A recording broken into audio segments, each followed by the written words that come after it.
10點點，埋翻去啦，陳美斯、李國能，什麼都沒有啊！睇完我個位，見到我個膠紙咗收埋喺個櫃桶裏邊，就知道有好多同事係好中意順手牽羊。唔係講緊我哋嘅同事，好多辦公室嘅人都好興係唔係特登嘅。咁所以咧，我想問下阿橙啦，我咧啲文具盡量自己唔 keep，係咪都好咧？慳翻我台面啲位。都係嘅。咁如果你常用嗰啲咁，即係自己有一 set 擺台面就 O K 啦。有啲唔係成日用嗰啲咧，即係釘窿機啊嗰啲咧，咁係啊，佢嗰日有問我。係啊，咁其實如果你唔係即係日日都要釘你咁樣，唔係我又擺下工嗰度咯。我哋阿公冇位㗎。哦，係咩？係啊，我哋冇阿公文具位㗎。哦，咁但係有個文具櫃咧，係俾你唔夠文具嗰陣去攞文具㗎嘛。係要申請㗎。擺翻喺嗰個文具櫃度。咁你要還咯，因為我哋新同事入職嘅時候係有一套文具攞㗎嘛。係，咁咪還咯，就係。都可以啊，次次都還，次次都還，要用先攞咁樣。要用先攞，你咪加重咗我哋同事嘅 workload 咯。因為攞嘅時候要申請啊。攞嘅時候又要申請又好啦，你問佢借嘅時候又要問佢啦。所以咧都係用隔離左右同事嘅位嗰啲文具會比較方便。所以你隔離咪冇人坐咯。係喎，點會咁㗎？所以我而家用背面嗰啲同事嗰啲膠紙嘅。哦，咁佢隔離嗰幾個同事，你後邊嗰啲同事都幾慘喎。佢邊個擺咗膠紙？佢明明攞咗卷膠紙啊，我未用過，咦？點解又要再攞？即係其實嗰行嗰個位咧，都唔係個個都擺膠紙出嚟嘅，擺嗰兩個就用嗰兩個咯。揾唔到啊！有時。所以阿橙，你明白點解我啲嘢會收埋咗喺櫃桶就係咁解？但係而家佢都知道你啲文具擺喺邊啊嘛。佢鎖起㗎，因為我都攞唔到㗎。因為我有啲私人嘢擺喺公司嘅。我都有㗎，但係我冇鎖起㗎。我諗住咁亂，啲人都唔知嗰啲係我啲私人嘢咧。最危險嘅地方係最安全㗎嘛。而家大家都知㗎啦，其實係喎，係喎。我哋而家唔係傾偈喎。我以後鎖咗佢啦。咁當我哋而家開始即係喺文具嗰度即係分門別類咗，我哋就係 keep 啲必要嘅，其實已經好夠用啦。其實講真，黑色、藍色、紅色原子筆加一支鉛筆，可能極其量兩支鉛筆都係得幾支筆。其實再加埋間尺啊、熒光筆啦，係啦。你一個筆筒裝得晒啦，嗰度唔構成係一個雜物嚟㗎咯。咁但係而家有好多人就可能好似頭先阿橙講，幾廿支鉛筆擺喺度，因為冇墨又唔抌咗佢，咁跟住咧中意可能寫開有感情就攞個支筆寫就算數，咁就變咗好多。咁嗰個執咗啦。咁另外文件嗰度應該點樣做咧？文件即係頭先都提過咧，係應該用啲雜誌架，咁再即係可以用啲好多folder 再分類嘅。咁但係分類嘅時候咧，即係大家都係一沓嘢啦，原本咁即係用 file 咯分類。係啦，咁但係點分咧？咁其實咧就即係大類咧就係一啲係要保管嘅文件。另一類係保存嘅文件，係啦，咁係啦，咁保管係即係嘅意思，即係係暫時性嘅，咁係短期保存嘅文件，咁有需要時要即刻攞翻嚟睇嗰啲，係啦，咁保存嗰啲係即係長期要保存嘅， keep 到你唔做都要喺度噶啦，係啦，咁日常未必用得到嘅，但係佢又重要嘅，係咁先分咗呢兩類。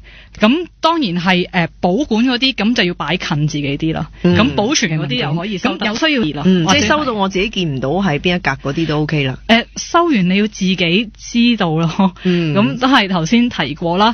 收納唔係玩自己，唔係收到自己唔記得噶嘛。即係用翻到咯，分類唔知做唔做到？我而家可以幾大聲，知唔知啊？咁你做阿橙個角色，你間唔中過嚟督促下我咯。我唔會咁嘥我心機。你執完之後咪又動翻高咯，之後。你點知啫？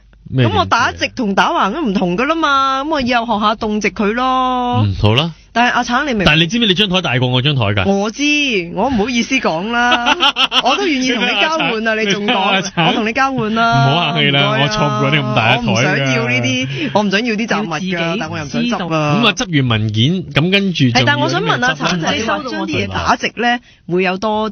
即係會睇到多啲啊嘛，但係打橫咧係可以擠到多啲嘢。你咪加重咗我哋但係挑戰嚟，可以疊到高啲。但係唔方便攞啊嘛。係啊，你最主要都係要即係分類之後，你要好清楚我要啲乜要即刻攞到出嚟嘛。呢個就係我哋收納嘅目的咯。係啦，咁同埋即係你當你分到保存同保管之後咧，其實保管嗰啲咧係一定有個期限嘅。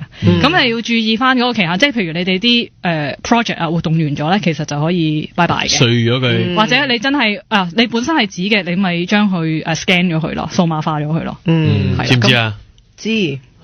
其實要做㗎。其實我如果冇時間做呢啲嘢嘅時候咧，即係嗰啲短期要保管嗰啲咧，我就成日都會想咧，我褪過少少，褪過咗去隔離嗰個位，用埋隔離嗰個台嘅半個 A4 file 位，咁我又多咗位咁樣。但我而家就唔敢嘅，係啦，我冇咁樣做嘅。係啦，大家都好興趣知道究竟你隔離嗰個邊個坐嘅，我哋唔講啦，算啦，我哋尊重當事人唔講。但係當事人都對我冇不滿嘅，因為我係冇佔用到，我只係諗下嘅啫。我以前真係有嘅，我就同阿程海欣咧就爭拗嗰條罅度，因為咧我過咗少少咧，再過咗少少咁啊用多咗佢啲位啦嘛。而家你隔離唔係程海欣啊嘛，但係啊，咁我嗰陣時隔離係程海欣嘅時候咧，咁我就俾佢話完之後我就唔敢過啦。跟住我發現有一日佢過咗少少啦，我又話翻佢咁樣。哦，因為啲台太細啦嘛。咁其實阿橙，如果你見到呢啲情景，即係其實係我哋嘅問題嚟嘅，唔係公司張台細係咪咧？你隔離唔係程海欣啊嘛，阿橙都唔敢亂咁講嘢啊。我哋講翻文件啦，係啦，咁即係點會你頭先咪話即係打橫咁係啦，咁其實咧你用咗嗰啲即係雜誌。假係啦，其實仲有一個好處咧，係佢哋嘅顏色啦、形狀啦、大小係統一，你望落係真係會整齊啲嘅。整齊過你就咁 hea 喺度咯。即係你一揾就更加容易揾到多啲咯。係啊，所以你大小係將佢全部由橫顏色啦、形狀啦。咁我要幾個雜誌架先。咁你去買啦，公司冇嘅。冇嘅咩？冇㗎，我自己嗰啲都係自己買㗎。哦，你可唔可以送俾我？上邊為咗鼓勵我。上邊嗰度10蚊店有得賣嘅，你自己要12蚊㗎，起碼。係咁12蚊咯，唔知而家有冇得賣喎？仲因為佢細咗。係啊，縮細咗，而家要揾先啊。咁除咗打橫打直之外，仲有咩貼士咧？個貼士可唔可以留翻一陣先講啊？哦，好。係啊，我哋聽首歌轉頭翻嚟㗎，問下橙先。好啦，我哋聽下鄭俊弘嘅《一個人的永恆》啦。點點，李國能、陳美斯。繼續從10點咧，教大家濕下辦公室嘅台面啦、櫃桶啦，同埋仲會講埋地下添㗎。因為咧自己嘅範圍咧就係得咁細咧，係大家通常會用盡咧所有嘅嘢嘅。咁我台底咧有2個大箱咧，就已經俾阿橙質疑咗㗎啦。咁而李國能台底咧有1個膠袋咧，都俾佢質疑。嗰個係紙袋。紙袋啊，哦係。紙袋整齊啲嘅，膠袋就比較雜亂無章啲。咁我紙箱睇落都整齊過你啊！係咯，咁其實咁咪得咯，我哋收晒喺個台底度。咁如果你有啲睇唔到嘛？都睇到㗎，其實。唔係你唔特登望，你唔會睇到㗎嘛？眼不見為乾淨。即係佢坐咗喺度，咪睇唔到咯。咪係咯。但係如果你個地下，即係喺你台底咧，有好多嘅物件咧，其實。即係對你嘅坐姿咧都未必咁好。玩咁大而家。係啊，嗰日阿橙就係話我啊，要你 S 型咁樣坐㗎喎。唔怪知你有 S 型嘅身形啦，陳美斯原來咁樣訓練出嚟嘅。係啊，脊椎側彎嗰啲叫 S 型嘅。係。條腰都有問題。係咁嗱，除咗話對嗰個坐姿係啦唔好之外，仲有啲乜嘢弊處咧？會容易封塵嘅，同埋好易唔記得㗎，一定係。即係你擺咗可能一個紙箱，你就係紙箱佢仲有得晾啊嘛，你咪繼續擺嘢上去咯，係啦。咁但係堆下嗰啲嘢你根本唔記得嘅。係阿橙問我，你嗰2個紙箱咩嚟㗎？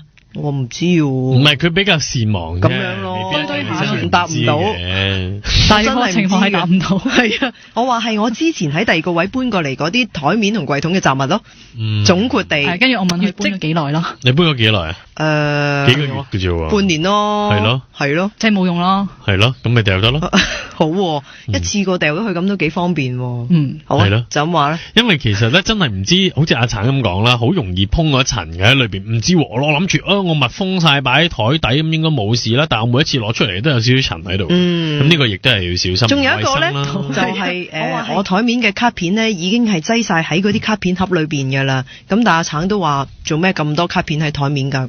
咁樣應該點處理？呢個都係 Office 不嬲都會有嘅問題嚟嘅喎。係啊，如果卡片咧，而家咧坊間咧都可以有啲 Apps 咧係可以好容易用手機咧 scan 咗佢嘅。咁有某個 Apps 係可以認埋字添。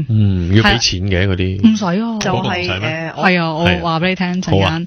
咁就認到英文字，認到中文字嘅。咁可能都8成幾9成正確嘅佢啲字係。咁又唔使自己打啦，咁可以 save image 啦，但係呢同埋 save contact 佢要即刻處理先得㗎，即係我今日收到幾張卡片，然之後我要處理咗佢。如果唔係1個月之後收到好多張卡片咧，跟住我又唔想 scan 㗎啦，scan 都要時間㗎嘛。係啊，所以即係第一下就要痛苦啲㗎啦。係啊。咁嗰啲卡片就可以抌咗佢啦。係啦。但係相對嚟講，個電話我哋咪依賴咗個電話咯。如果個電話有啲咩事，啲 contact 冇晒㗎咯。其實如果而家電話啲 contact 又係會去咗雲端㗎啦，即係會跟你個 email 㗎嘛。係喎，又啱喎。係啊。咁即係呢個我都可以做。會 OneNote 㗎嘛，可以有個係升埋去 OneNote 㗎。哦，即係又係嗰啲軟件上面嘅嘢啦。係啊係啦，陳美斯你唔知嘅。我唔知啊，係啊。我知，但係我中意用生果多啲。生果好似個雲端 TouchWood 都未有過事，即係其他嗰啲都冇事嘅，係啦。不過我唔知啊，我用開就可能有感情啦。咁呢個就係卡片啦，大家得閒就執拾一下佢啦。咁但係櫃桶裏邊又可以點啊？係咪要買好多一格格嘅嘢嚟隔開佢咧？都要嘅，因為櫃桶都好順手咧，可能擺咗啲即係好似李國能係擺咗啲唔常用嘅文具啦，啱㗎 ，OK， 啱啊，成日用嘅，係啦。咁但係咧櫃桶都即係都大㗎嘛，咁係真係要買呢一格格。其實又未必要買，因為咧有好多時咧都係有人送啲糖盒啊，我有㗎，我係啦，其實片嗰啲，其實嗰啲都好好用㗎，唔使特登買㗎啦，嗰啲間櫃桶係非常好嘅。係啊，知唔知啊？係，好啊！你都成日中意一盒嘢㗎嘛，咁你咪可以將嗰啲盒，我有中意一盒嘢咩？你有嘢食㗎嘛？係啊，咪咯，嗰啲食完留翻啲紙盒或者膠盒或者紙盒，係啦，咁跟住咪可以擺入去咯。係啦，另外一個好大嘅問題啦，可能大部分嘅 office 竟然有好大問題。嗰個問題其實頭先阿橙都有講過，就係咧通常有一啲嘅櫃桶咧，最低嗰格咧係零零舍舍大格啲，嗰格就唔知點樣執嘢啦，唔知點樣收埋。因為啲嘢會跣落去地下度噶嘛。係你一開櫃桶嘅時候，如果你搭得高就飛晒出嚟。嗰一格咧原本嘅設計咧係俾你擺文件嘅，係俾你擺一啲開口嘅 folder，即係一盒嘢咁咪框地下度攝入去，晾住咁樣。係啦，咁但係我又即係睇一幫我啲同事又冇乜人，好少人用啦而家。係啊，咁其實都 freestyle 嘅，係俾咁就弊啦，係咯，俾你擺文件嘅。咁你咪擺啲你原本塞唔落冇乜人，好少人用靠嗰度噶啦。如果你又唔擺喺櫃桶，又唔擺喺台面，你都係靠嗰度擺噶啦。我就係試過擺個紙箱落去咯，成個紙箱擺落去，咁啲嘢唔會飛走先啊嘛。你個紙箱裏面係 A4 紙箱啊，你開櫃桶嘅擺落當一個間隔啊，都得。咁佢就唔會啷下啲嘢會飛出嚟咁樣啊嘛。都可以啊。又或者如果你真係可以執得好乾淨冇嘢執嘅話咧，我以前曾幾何時試過咧，將嗰格嘢咧，好似阿橙咁樣我嚟擺袋，係啦，都係一個好嘅即係收納空間嚟嘅。咁就好難啊！你難啲，一個台面都係得2格櫃桶，又或者如果你犧牲咗最大嗰格我嚟擺個袋飛出嚟，咁你最大嗰格分鐘有時真係未必可以擺到好多嘢。係啊，我有同事擺零食咯。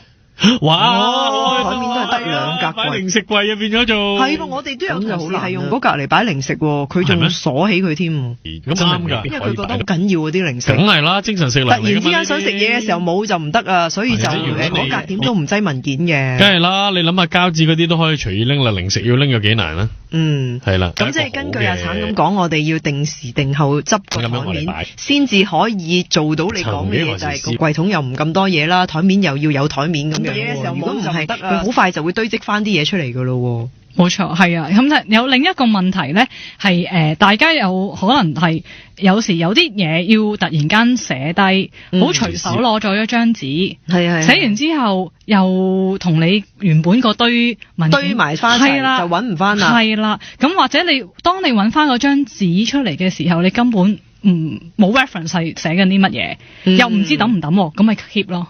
係啦，咁其實咧就即係個小建議咧就係會係時候你揾，即係可能即係環保紙啦，即係寫咗一邊嗰啲，揾個即係夾住，係啦。咁你要隨手寫喺嗰度寫完，咁你順手可能係啦。咁或者咁其實嗰啲活頁㗎嘛，即係其實你可以你真係唔要就搣咗掉咗佢咯。但係就唔會亂咯。你係一沓紙就一沓紙。我都有一疊環保紙我嚟寫嘢嘅，一沓成日都嗰一疊。不過咧，我冇夾住佢啫嘛，我就係擺喺個 mon 下邊咯。然之後阿橙就話：你 mon 下邊成堆嘢嘅，入邊又有卡片又有紙嘅，好亂。咁你聽完阿橙咁講，你記住咯，夾翻住佢啦。同埋 scan 啲卡片啊嘛。係啦，我要問阿橙嗰一疊。好啊。好啦，今日咧都係晒阿橙嘅。呢首歌好啊，乜都冇咪唔使成日執咯，什麼都沒有啊，唱嘅係上白石萌音。